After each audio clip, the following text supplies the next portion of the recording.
Okay, here we are, Matthew Russell Lee, Inner City Press, here at the Southern District of New York Courthouse today, Thursday, December 26th, 2024. Now on the Eric Adams beat, which we cover closely, on, I guess, Christmas Eve it was, various filings by Alex Spiro, Eric Adams' lawyer, saying that there's a recent, an ongoing grand jury investigation, but that the government is leaking information about this grand jury investigation.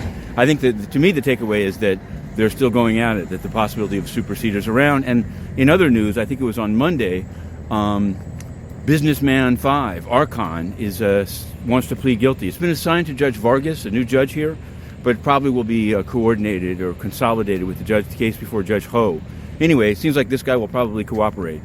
Alex Spiro, in the meanwhile, has been elected to the board of a Turkish Uber. That's sort of the analogy, but it's a rideshare, an e-bike company.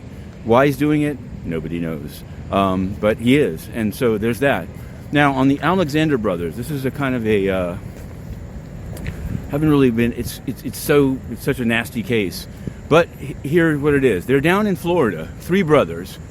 They've been indicted up here. Now they're supposed to come up, but they're trying to get bail there, so that they don't have to come up here. Or if they come up, they come out not in chains, but free.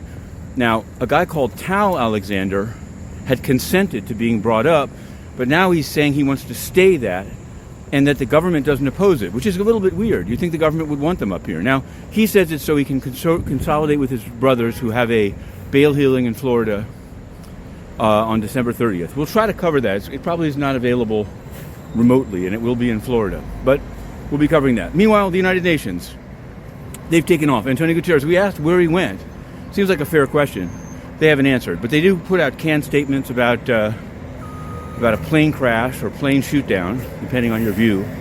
And also the Budget Committee on Christmas Eve voted to dole out billions of dollars with absolutely no coverage, no press coverage there. That's what we used to cover until they roughed up Inner City Press and banned it for its coverage. But we're covering the courts now, and we're going to push in 2025 to get readmitted into the UN so we can go up there on days such as this and ask questions. To be continued, Inner City Press.